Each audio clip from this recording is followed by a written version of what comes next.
जियो TV पे Mir Khalil Rahman foundation की तरफ से ये जो ग्रेट डिबेट हुई है इकोनॉमी के ऊपर कि पाकिस्तान के लिए आप कुछ कर डालो, ये जबरदस्त डेवलपमेंट है। और जियो टीवी को, मीर खलील रहमान फाउंडेशन को अल्लाह ताला ने एक ऐसा जबरदस्त मौका दिया है जिससे वो इस पाकिस्तान में आज के मौजूदा पेचीदा और संगीन और सबसे अहम तरीन जो मसला है, जिससे हर एक आदमी हुकूमत से लेकर नीचे एक मजदूर तक मुतासर है, वो है मईशत की ज़बूं हाली, मईशत की बदहाली। और जिसके ऊपर मीर खलील रहमान फाउंडेशन की तरफ से जो माहिरीन ने, जो एक्सपर्ट्स ने, तज्जिया निगार ने, जो इकोनॉमिस्ट ने जितनी डिबेट की है और जितनी भी गुफ्तगू हुई है और जितनी भी तज्जिए निकल कर आए और जो सोल्यूशन निकल कर आए वो जबरदस्त है। लेकिन मैं आपसे बहुत एहतराम एक रिक्वेस्ट करना चाहता हूं कि ये सब कुछ जो आपकी तजावीज हैं उस वक्त कामयाब होंगी कि जब अल्लाह चाहेगा। और अल्लाह ने इस इकोनॉमी के हवाले से अपनी किताब में सूद के हवाले से बहुत वाज़े वईदें दे रखी हैं, और वो ये दे रखी हैं कि अल्लाह ताला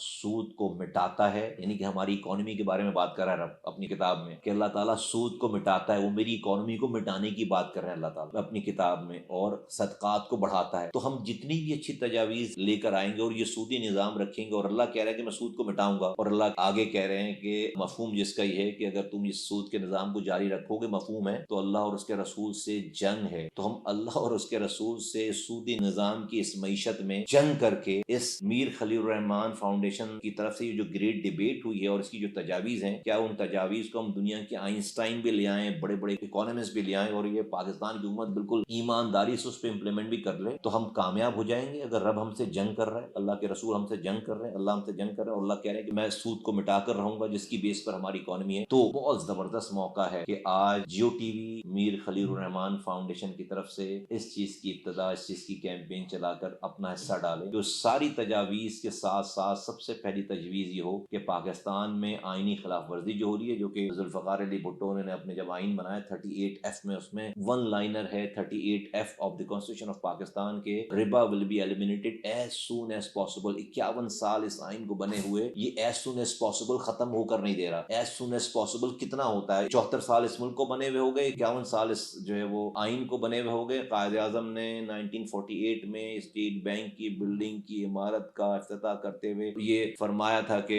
मुल्क में इस्लामी तर्ज हुकूमत का माशी निज़ाम होगा, और यूरोप के निज़ाम को उन्होंने जो है वो नाकाम निज़ाम करार दिया था। कायद आज़म की बात नहीं मान रहे, आइन की भुट्टो साहब की बात नहीं मान रहे, कुरान की हम बात नहीं मान रहे। अल्लाह के रसूल सल्लल्लाहु अलैहि वसल्लम फरमाते हैं कि जहाँ पर सूद और जिना आम हो, जिस कौम में, मफहूम अर्ज कर रहा हूँ, वो कौम इस दुनिया में ही अजाब की मुस्तहिक हो जाती है। तो वो रब जिसको हम जलजले में पुकारते हैं, सैलाब में पुकारते हैं, उसको राजी करने के लिए महंगे महंगे टिकट लेकर जाकर मक्के मदीने जाकर जो उम्रे करते हैं और जाकर हरम में जाकर बैठते हैं, वही रब तो कह रहा है कि भाई सूद को वो मिटा कर रहेगा। तो अगर पाकिस्तान में खुशहाली आनी है, अल्लाह की मर्जी के बगैर नहीं आनी है, अल्लाह को राजी करने के लिए सूदी निज़ाम का खात्मा करना पड़ेगा। हमें यकसर जो है, और अब इस पे तो सुप्रीम कोर्ट की एपलेट बेंच में ये मुकदमा लगा हुआ है, इसके ऊपर फैसला आ जाना चाहिए। और इस निज़ाम को अगर हमने यकसर सही करना है तो हम इस सूदी निज़ाम के बाद इस निज़ाम की बुनियाद रखें। आप देखें पाकिस्तान कैसे तरक्की करता है। मैं जियो टीवी को,